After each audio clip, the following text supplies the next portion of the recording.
that he's right, because he's only right 40% of the time. Oh, so 40%. He's more wrong than right. Wow, So he's not batting very well. I know.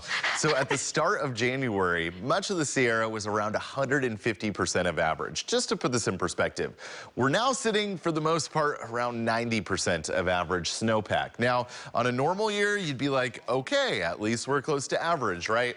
It's just disappointing to look at this, considering how much ground we've lost this past month when we were sitting so healthy at the start of January, so much optimism, and then the tap just dried on out. So this is still not necessarily the worst of situations, but we need to turn things around so we don't continue to lose that snowpack up there in the Sierra Nevada. Hoping latter February does that, because the start of the month certainly hasn't been doing much for us so far.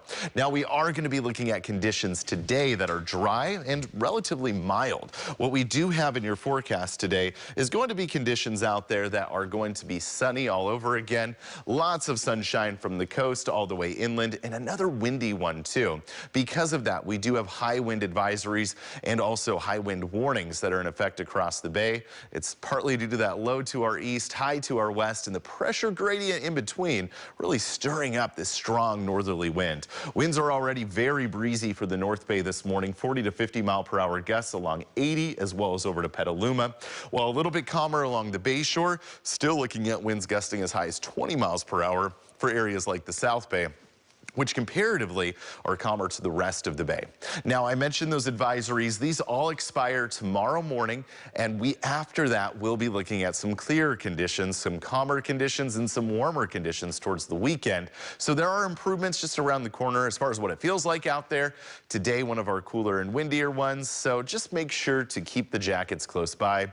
You're going to be able to get away without the jackets into the weekend during your afternoon hours. Low 60s along the Peninsula Bay shoreline, and also looking at upper 50s to low 60s for the South Bay. Similar to yesterday for the East Bay, that same range of upper 50s to low 60s makes its return amid those breezy conditions. Vallejo and Benicia each at 62, while some 50s near the coastline. Tomorrow's temperatures right around the same as today, but starting to calm down. Friday is when we'll start to see temperatures climbing amid those calmer conditions. Saturday and Sunday, mid-60s and sunshine, and Monday and Tuesday we'll be flirting with the 70s. So I know the groundhog says more winter. Hopefully we'll eventually get that, but for the next 7 days, still in our little midwinter's break.